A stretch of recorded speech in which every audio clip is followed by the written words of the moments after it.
और यहाँ 50 से भी ऊपर किसानों की शहादत हो गई। लेकिन ये तानाशाह सरकार, जिसके अंदर दिल तो है नहीं, ठीक, ये पहले तानाशाह थी और अब मैं इसको ये कहूँगा कि ये हत्यारी भी हो चुकी है। इसके हाथ खून से रंगे हुए हैं, इन किसानों के खून से इस सरकार के हाथ रंगे हैं और इसका हिसाब जनता को घर से निकल के देना पड़ेगा। जनता की अदालत में इनके खिलाफ 302 का मुकदमा दर्ज हो और जनता की अदालत में इनको ताजीराते हिंद दफा 302 के तहत फांसी की सजा होनी चाहिए। हम इस वक्त मौजूद है गाजीपुर बॉर्डर में और यहाँ पर किसान डटे हुए, लेकिन किसानों का साथ देने के लिए जवान भी आए हुए हैं। जबकि हमारे देश में कहते हैं जय जवान और जय किसान नारा एक साथ ही लगाते हैं, लेकिन जो जवान लद्दाख जैसे एरिया में रहते हैं, -40 के नीचे भी चले जाते हैं ठंडे में, और वही जवान आज जब यहाँ पर किसानों के साथ देने आए हैं। आपको पता होगा कि आज दिल्ली में बारिश हुई है, सुबह 4 बजे से 5 बजे करीब बारिश हुए थे और लगातार अभी भी मौसम हम आपको दिखाते हैं। देखिए बादल है, बारिश होने का अभी भी संभावना है कि बारिश हो सकते हैं। लेकिन हमारे जो जवान है, जिसकी वजह से आप और हम सुरक्षित है, हमारे जो किसान है, जिसकी वजह से आप और हम खाना खाते हैं, आज वही रोड पे है। आप नरम बिस्तर पे जरूर सो सकते हैं, लेकिन हमारे जवानों से हम लोग बातचीत करेंगे कि वो लोग यहाँ पर क्या महसूस कर रहे हैं। खड़े हैं जी, हम बहुत गर्व महसूस कर रहे हैं किसानों के साथ खड़े होकर, उनके साथ कंधे से कंधा मिला के, क्योंकि कहीं ना कहीं जवान भी किसान का ही अंश है। ज़्यादातर मोस्टली जो फौजी बंदे हैं या जो फौज में हैं या पुलिस में है, CRPF में है, अर्धसैनिक बलों में है, वो सारे कहीं ना कहीं उनका जो बेस है वो किसान परिवार से जुड़ा हुआ है। तो अगर हम ही इनका साथ नहीं देंगे, फिर एलिगेशन लगाए गए कि खालिस्तानी पाकिस्तानी, तो तब हम लोगों को लगा कि हम लोग यहाँ बैठे हुए हैं और खालिस्तानी पाकिस्तानी घुस गए हमारे देश में, तो चल के देखना चाहिए। हम लोग यहाँ आए और भी हमारे पूर्व सैनिक, जो समाज सेवक जो संग लगे हुए हैं हमारे साथ में, वो सब सारे बॉर्डरों पे हम घूमे, सब जगह हमने देखा, लेकिन हमें तो कहीं नज़र नहीं आया। और हम सब जनता से सबसे यही हमारी गुजारिश है कि अगर मीडिया को भी कहीं नज़र आता है, कहीं पता चलता है, तो एक बार हमें ज़रूर बता दें, ताकि हम उन पाकिस्तानियों से, उन खालिस्तानियों से हम भी निपट सकें। लेकिन मुद्दों की बात होनी चाहिए। आप मुद्दों से भटका के अगर आप राजनीति कर रहे हो, आप तीनों बिल लेके आए, आप जनता को उनके फायदे नहीं बता पा रहे, या तो आप उनके फायदे बताओ, नहीं तो फिर अगर आप जबरदस्ती थोपना चाहते हो, तो जो सरकारी चश्मा आपने बनाया है, तो सरकारी चश्मा आप जिसको लगा रहे हो उसको तो उसमें फायदा दिख जा रहा है, जिसको वो सरकारी चश्मा नहीं लगा हुआ उसको उसमें कोई फायदा नहीं दिख रहा। तो अगर कोई चीज फायदे की है तो वो तो बिना चश्मे के भी दिखाई दे सकती है, या उसके लिए सरकारी चश्मा लगाना पड़ेगा। मुद्दों की बात होनी चाहिए। आप मुद्दों से भटका के अगर आप राजनीति कर रहे हो, आप तीनों बिल लेके आए, आप जनता को उनके फायदे नहीं बता पा रहे, या तो आप उनके फायदे बताओ, नहीं तो फिर अगर आप जबरदस्ती थोपना चाहते हो, तो जो सरकारी चश्मा आपने बनाया है, तो सरकारी चश्मा आप जिसको लगा रहे हो उसको तो उसमें फायदा दिख जा रहा है, जिसको वो सरकारी चश्मा नहीं लगा हुआ उसको उसमें कोई फायदा नहीं दिख रहा। तो अगर कोई चीज फायदे की है तो वो तो बिना चश्मे के भी दिखाई दे सकती है, या उसके लिए सरकारी चश्मा लगाना पड़ेगा।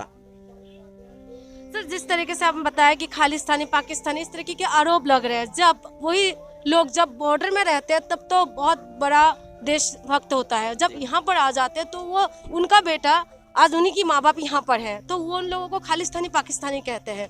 तो इसमें क्या दिल में दर्द होता है आप लोग? बिल्कुल होता है। आज की डेट में जो राजनीति है वो इतने घटिया स्तर पे पहुंचा दी इन लोगों ने कि आप सोच नहीं सकते। अगर कोई अपने हक की लड़ाई लड़ रहा है तो वो खालिस्तानी, पाकिस्तानी, माओवादी, लाल सलाम, पता नहीं दुनिया भर के इतने नाम दे दिए गए हैं कि उनको मैं गिना नहीं सकता हूँ। और जो मुद्दे होने चाहिए थे धर्म के नाम पे, जाति के नाम पे और संप्रदाय के नाम पे, इनके नाम पे देश चल रहा है। जो मुद्दे हैं, मुद्दों को उठाने की बजाय मीडिया भी उनको नहीं उठा रहा। मीडिया देश का चौथा स्तंभ है, उसका फर्ज बनता है कि जनता की बात रखे, सरकार से सवाल पूछे।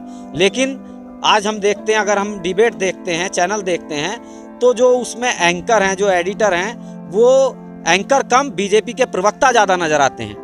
वो बीजेपी के प्रवक्ता, अगर कोई किसान बोल रहा है, कोई भोला भाला किसान अगर डिबेट में पहुंच भी गया तो उससे ऐसे सवाल करेंगे कि वो नहीं बता पाएगा। और यहाँ 50 से भी ऊपर किसानों की शहादत हो गई। लेकिन ये तानाशाह सरकार, जिसके अंदर दिल तो है नहीं, ठीक, ये पहले तानाशाह थी और अब मैं इसको ये कहूँगा कि ये हत्यारी भी हो चुकी है। इसके हाथ खून से रंगे हुए हैं, इन किसानों के खून से इस सरकार के हाथ रंगे हैं और इसका हिसाब जनता को घर से निकल के देना पड़ेगा। जनता की अदालत में इनके खिलाफ 302 का मुकदमा दर्ज हो और जनता की अदालत में इनको ताजीराते हिंद दफा 302 के तहत फांसी की सजा होनी चाहिए। इनको फांसी पे चढ़ना चाहिए। सर, ये जो मेडल है ये आपको देश की सेवा के लिए मिले? जी बिल्कुल, देश की सेवा के लिए मिले हैं हमें। तो आज जिस तरीके से ये लोग अलग अलग तरीके आरोप लग रहे हैं सर, और उसमें आप लोगों का दर्द हो रहा है जो हमें दिखाई दे रहा है। आज इस बारिश में भी जो जब हमें यहाँ पर किसान भी बहुत दिखाई दे रहा है जो 80+ में है, ऐसे किसान भी अभी भी डटे हुए हैं। इनको देख के क्या महसूस कर रहे हैं? सबसे पहले तो जो किसान शहीद हुए हैं तो उनकी शहादत को नमन करते हुए उनको श्रद्धांजलि देना चाहूँगा। और दूसरा, मैं आपके चैनल के माध्यम से एक विनती करना चाहूँगा सभी किसान भाइयों से कि खुदकुशी किसी चीज़ का हल नहीं है। ठीक, संघर्ष करो, हम संघर्ष करेंगे और हम जीतेंगे। अब जवान भी तुम्हारे साथ है तो हम संघर्ष करेंगे और हम जीतेंगे। संघर्ष कर, हल निकलेगा, आज नहीं तो कल निकलेगा। विश्वास है और हम जीतेंगे। देखिए, ये जवान है जिस तरीके से कह रहे हैं कि सुसाइड करना कोई सलूशन नहीं है। सही बात है कि सुसाइड करने से कोई सलूशन नहीं निकलने वाले। सर, हम आपसे भी जानना चाहेंगे कि लगातार आप लोग यहाँ पर किसानों के साथ डटे हुए हैं। बारिश हुए थे रात को, ठीक है, सुबह के टाइम बारिश हुए थे जो कि बहुत ज़्यादा हुए थे बारिश। हमने देखा है आगे कि बिस्तर वगैरह सब गीले हैं। देख के दर्द नहीं हो रहा है सर? देखिए, दर्द तो होता है लेकिन हमको तो आदत है। हम तो पहले भी ऐसे ड्यूटी किए हैं कि जंगल में, पहाड़ों में रहे हैं और जहाँ बारिश में बिस्तर गीले हो जाते हैं फिर भी हम ड्यूटी पर लगे रहते हैं। तो हमको तो कोई ऐसा नहीं हुआ कि हमको ज़्यादा झेलना पड़ा, हम इससे झेले हुए हैं। किसानों को भी थोड़ा सा हुआ है लेकिन उनको भी ऐसा कोई दिक्कत नहीं है क्योंकि वो खेतों में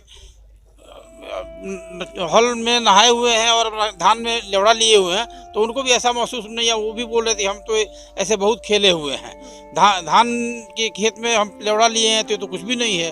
तो इस तरह से किसी का मनोबल डाउन नहीं हुआ और सबका मनोबल और बढ़ गया कि अगर जो ऐसे बारिश क्या और इससे ज़्यादा भी बारिश होगी तो भी हम वापस नहीं लौटेंगे।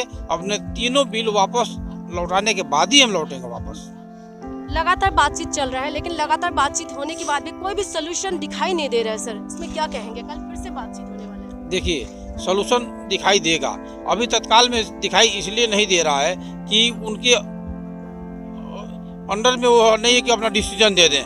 उनके पीछे कारपोरेट घराना है और कारपोरेट घराना के जो उन्होंने कारपोरेट घराना भी उसमें पूंजी लगा रखा है क्योंकि जो भी इलेक्शन हुआ है, इससे पहले इलेक्शन लड़े हैं या जो भी फालतू खर्च करते हैं वो कारपोरेट घराना ही इनको देता है जिसको ये खर्च करते हैं। तो उनकी बात तो मानना पड़ेगा।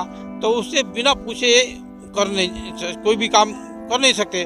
और आगे जवान और किसान ये जो है कि ढाल बढ़ के बिल्कुल खड़े हैं कि हम आपको आगे बढ़ने नहीं देंगे।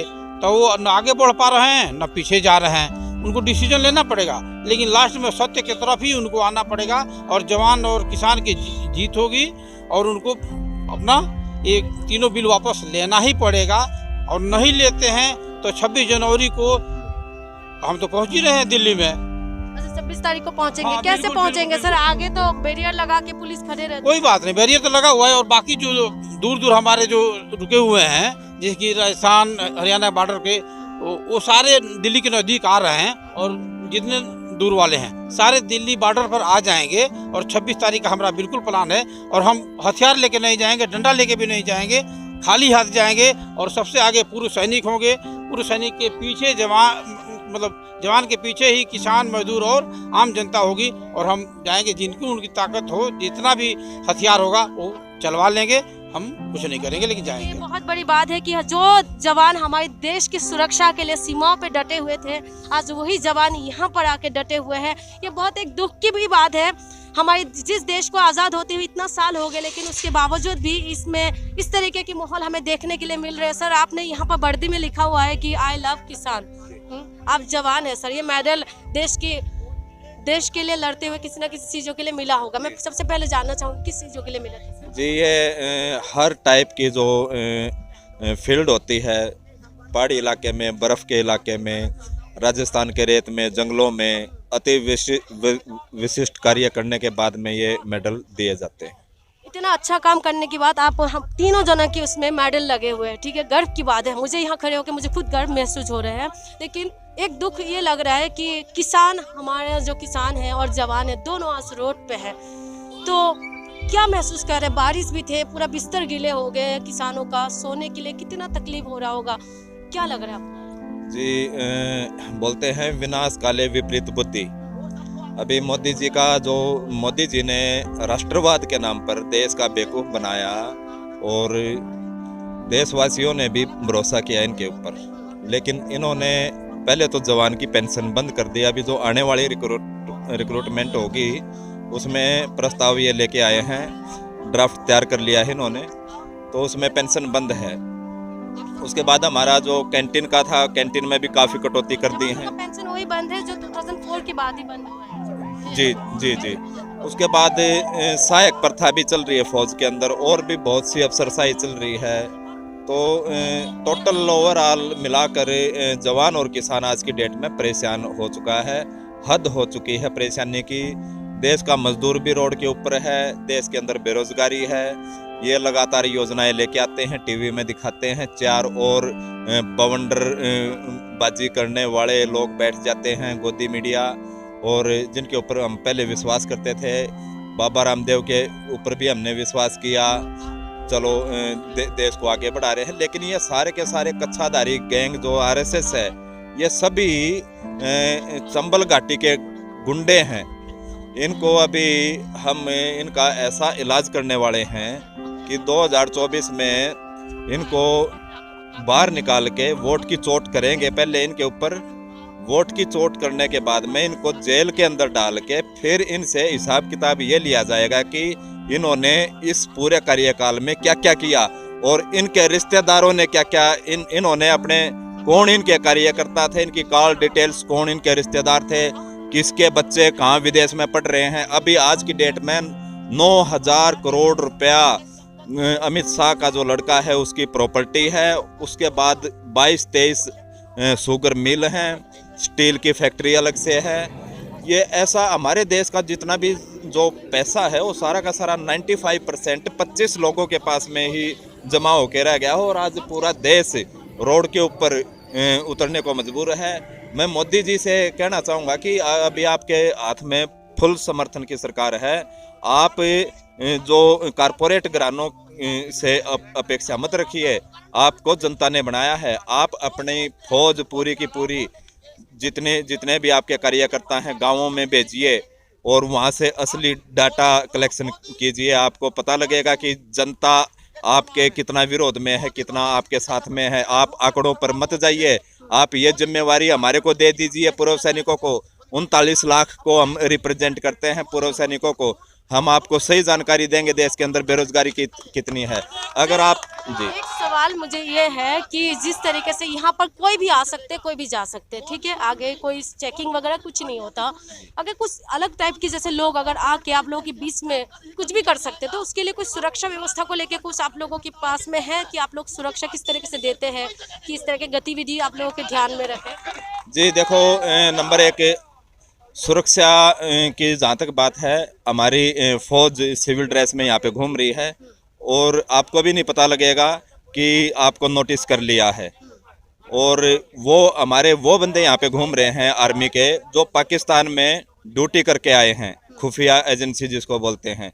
तो हमारे पास में जवान के पास में क्या होता है, किसान के पास में क्या होता है, लठ होता है, ठीक है, झंडे, उसको झंडे में भी लगाया जा सकता है। और जो आदमी उसका गलत प्रयोग करेगा, गलत उस तरीके से पेश आने की कोशिश करेगा, तो झंडे के अंदर से डंडा निकाल के, और डंडा फिर जगह के ऊपर इस्तेमाल किया जा सकता है। आप लोग नजर रखे हुए हैं जी, जमाने में। बिल्कुल। तो सर यहाँ तीनों से मेरी एक ही सवाल है कि कब तक आप लोग यहाँ पर डटे रहेंगे? जब तक ये बिल वापस नहीं ले लेते हैं। बिल वापस नहीं होगा, एमएसपी का निर्धारण नहीं होगा, लागू नहीं होगा, फिर कानून नहीं बनेगा, तब तक रहेंगे। और यहाँ तक कि ये जो अभी व्यवस्था परिवर्तन भी होगा तभी जाके यहाँ से हम हटेंगे। जी, सत्ता परिवर्तन तो आपने बहुत देख लिया, लेकिन सत्ता परिवर्तन कोई विकल्प नहीं नज़र आ रहा।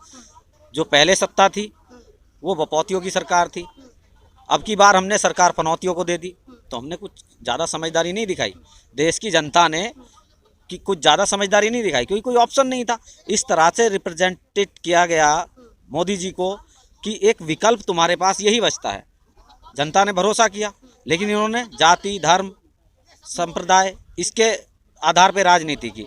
तो अब हम इससे अलग हटके देश की जनता, यहाँ ये बहुत बड़ा मंच है, ये ऐतिहासिक आंदोलन है, तो ये भारत मंथन हो रहा है, भारत मंथन हो रहा है, तो इससे कुछ नया निकलना चाहिए। तो अभी आप ये कब तक डटे रहेंगे यहाँ पर? जी, किसानों हम बिल वापसी तभी घर वापसी। के?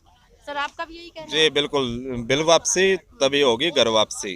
देखिए जो सेना है, जो पूर्व सैनिक है, इनका कहना है जब तक बिल वापिस ना हो जाए तब तक ये लोग यहाँ पर डटे रहेंगे। लेकिन सोचने वाली बात ये है, जो सेना पाकिस्तान के साथ लड़ते हैं, जो सेना यहाँ पर जब हम होली दिवाली मनाते हैं वो लोग वहाँ पर खून की होली खेलते हैं, वो सेना जिनकी वजह से आप और हम सुरक्षित है, वही सेना जो -40 के नीचे रह के हमारे देश को सुरक्षा प्रदान करते हैं, वही सेना आज यहाँ पर सीमाओं पे जहाँ पर किसान है, जो हमारे अन्नदाता है, उनको सुरक्षा देने के लिए, उनके साथ देने के लिए यहाँ पर मौजूद है। इनका कहना है जब तक बिल वापस नहीं होगा तब तक ये लोग घर वापस नहीं होंगे। देखना ये है कि क्या होने वाले हैं, किसानों का और जवानों का कब तक यहाँ पर इस तरीके से ये लोग डटे रहे, ये तो हम देखेंगे और लगातार हम आपको कवरेज दिखाते हुए रहेंगे। तब तक आप लोग हमारे साथ बने रहिए।